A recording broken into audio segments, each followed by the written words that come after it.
My friends, empires don't crumble from outside attacks.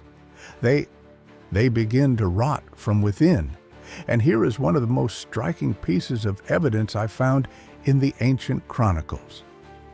At 15, she entered the Palatine as the embodiment of purity, almost a goddess. But by 30, she left it as the most depraved creature Roman history had ever seen. Her name was Messalina, the wife of Emperor Claudius. I'd simply call her the imperial whore. She didn't just cheat on her husband. She once arranged an official contest with Rome's most famous courtesan, just to prove she could entertain more men in a single night. And yes, she won. What a magnificent display of Roman virtue, wouldn't you agree? She turned her own palace into a literal theater of blackmail using, believe it or not legions, but sexual degradation to control the Senate. It seems she made vice her primary political weapon.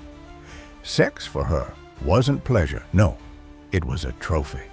And power, not law, but pure debauchery. If you think the modern world is rife with scandal, then you simply don't know what true power is. We're going to see how this woman, while married to Caesar, divorced him by marrying another man while he slept just a few miles from Rome. Let's begin. The tragedy of Messalina and the misfortune of Rome begins with her husband, Emperor Claudius, a man twice her age. He limped. He had a nervous twitch. He was, to put it mildly, an unappetizing companion for a vibrant, high-born girl of 15. Claudius was an ideal scholar, but alas, a terrible husband. Roman women always demanded heroes, not historians. This marriage, around 38 AD, was pure political calculation. Claudius needed an heir. He needed legitimacy after the madness of Caligula. Messalina provided both. She was a beauty, pale skin, golden hair, and aristocratic features that Rome absolutely adored. She fulfilled her early duties flawlessly. 2 children, Britannicus and Octavia. She appeared at state rituals with an almost saintly grace, the perfect Roman wife. The problem is, ideals quickly become boring, especially when you are an empress. But here's where my psychological curiosity kicks in. Roman society was brutal to women. You were either a revered, sexless matrona, confined to the home, or a meretrix, confined to the brothel.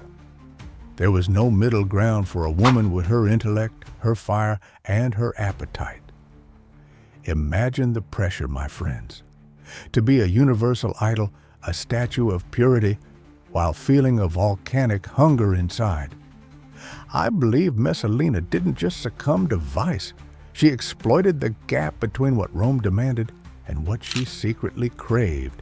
You see, it was her form of political protest, only instead of placards, she used brothels. Her chastity was a gilded cage, and the only way to escape it was to become exactly what she was strictly forbidden to be. Her true reign began not in daylight, but in the deepest, darkest hours of the night. What happens when a woman chosen to embody virtue crowns herself with sin? The answer is far filthier than you can imagine.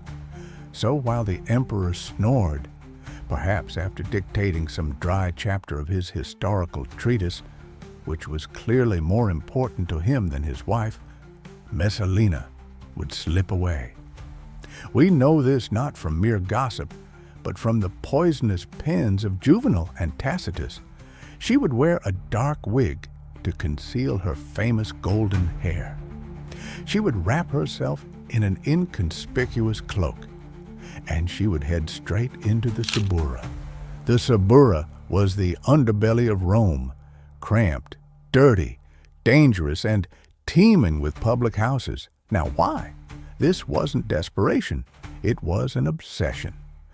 Juvenal writes that she would take a cell in a notorious brothel, where she was known only as Lupa, the she-wolf. and worked there for money, but mostly for the thrill of the forbidden.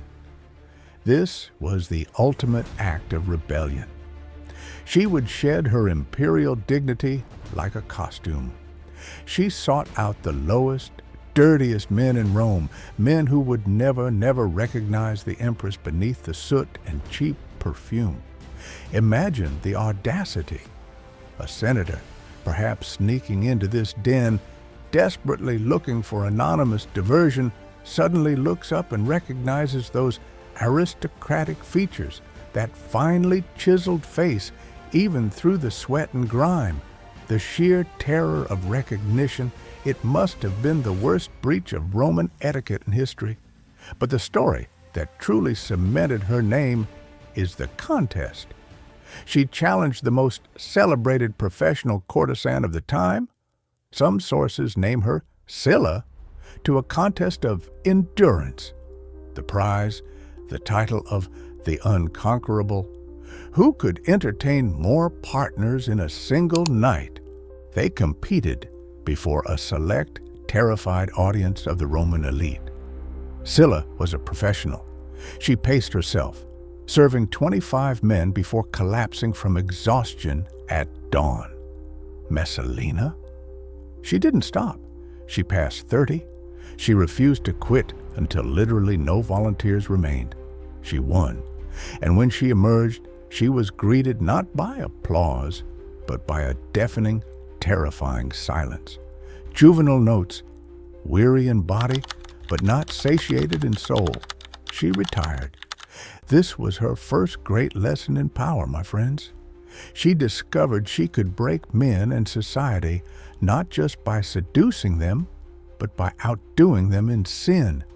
She turned vice into a perverse trophy.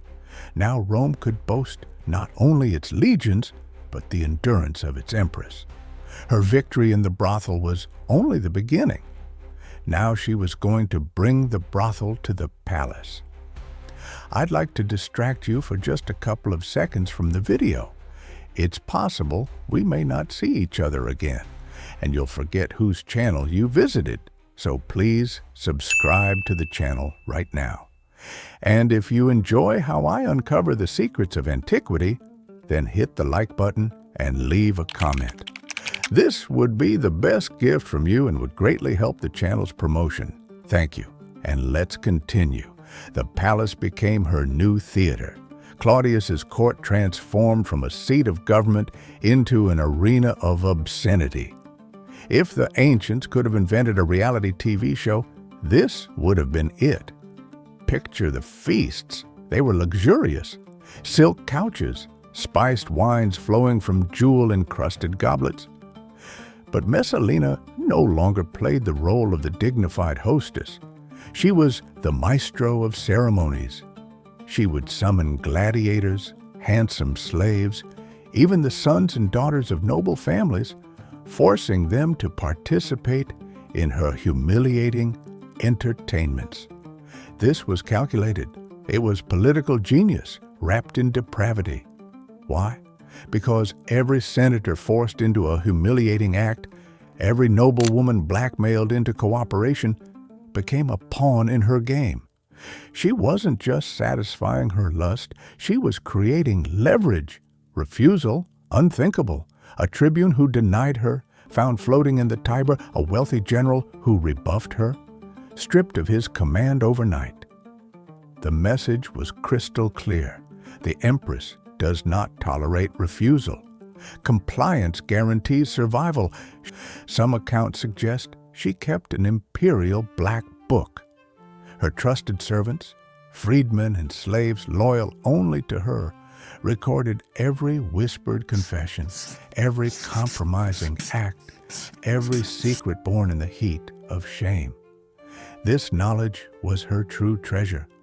It allowed her to control imperial appointments, her wealth, and her politics without ever raising a legion. She even perverted religion. She would host orgiastic festivals, calling them rites in honor of Venus or Bacchus, that would begin in priestly robes and end in, well, you understand. For Rome, where religion was the glue holding the empire together, this was nothing short of sacrilege. She was saying, "I am your God, the God of domination." And Claudius, the emperor, is often painted as blind, weak, or simple-minded. Did he truly not know about the circus? Or was he perhaps complicit in his silence? I think he was just comfortable letting his wife handle all the problems for him, even if those solutions were highly unconventional. It's a terrifying question. The emperor's weakness made the empress's vice his policy. Her appetite did not diminish. It grew bolder, more intentional, and infinitely more dangerous. The next escalation would be treason. By 48 AD, Messalina had so completely entangled the Roman elite in her web of humiliation and scandal that she felt untouchable. But her final act of defiance was yet to come. It was an act so breathtakingly arrogant that it still stuns historians. She became obsessed with, some say she fell in love, others say she just desired ownership of, an incredibly handsome, ambitious senator named Gaius Silius. He was, of course, already married, but Messalina simply forced him to divorce his wife and take her. Messalina always got what she wanted, rule number one in Rome. And here is the madness. While Claudius was away in Ostia dealing with port logistics, Messalina decided to formalize the affair. She hosted a full, legal Roman wedding to Gaius Silius. My friends, think about this. This was no secret rendezvous. This was no drunken vow.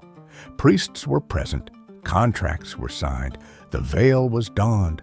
Traditional sacrifices were made. By all religious and legal standards, she had just divorced the emperor and married his rival. Treason, pure and simple. What was her motive? A desire to replace the old, frail Claudius with the young, strong Silius, securing her son Britannicus's future? Or, as Tacitus suggests, had she simply tired of the simplicity of her adultery and needed the ultimate transgressive act? Apparently, regular cheating just felt too boring. Her downfall, ironically, came from within her own corrupt inner circle. Narcissus, a powerful freedman of Claudius and former ally of Messalina, finally realized her madness threatened his neck. A successful Silius coup would mean the execution of Claudius's entire retinue. Narcissus acted fast. He sent a messenger to Ostia. When Claudius finally grasped the gravity of the news that his wife had publicly married a second husband and was likely plotting his assassination, the laughter was replaced by an icy, seething rage. The emperor was coming home. The empress, who had never faced a true enemy, was about to meet her doom. Messalina was found in the beautiful gardens of Lucullus. The tables had been cleared. The silk draperies were gone. The empress, who had ruled through sheer force of will and terrifying confidence, was reduced to a panicked, begging creature. She ran toward Claudius's procession, taking her children with her, hoping the sight of Britannicus and Octavia would move him. Narcissus, understanding the emperor's sentimental weakness, ruthlessly blocked her path, making sure Claudius remained numb with shock and wine. Messalina retreated into the gardens, accompanied only by her mother, Domitia Lepida, who finally told her, "Your life is over. The only thing left is to die with dignity." Even her mother was disappointed. She was handed a dagger. But the woman who had presided over acts of shocking depravity, who had defied an entire city of terrified senators, was too afraid of her own demise. Her hand trembled. She hesitated. She lacked the very Roman courage she had so ruthlessly demanded from others. A tribune of the Praetorian Guard, seeing her hesitation, plunged the blade himself. Messalina died around the age of 30. Claudius ordered her name erased, damnatio memoriae, damnation of memory. But Rome could not forget. Her story was too compelling. Her legacy, my friends, is not just lust. It is a terrifying historical warning. She proved that when the moral core of an empire rots, the most powerful weapon is not the sword. It is shame. It is corruption. It is the seductive, frightening power of vice at the highest level. Claudius, I imagine, breathed a sigh of relief. At least now he could finish his historical treatises in peace. She ruled Rome through its libido, and that ultimately proved more destructive than any barbarian invasion. So tell me, when you look at the ruins of Rome, do you see the glory of the legions? Or do you hear the whispers of a Senate, terrified, broken, and blackmailed? I am Plutarch, and we will see you soon.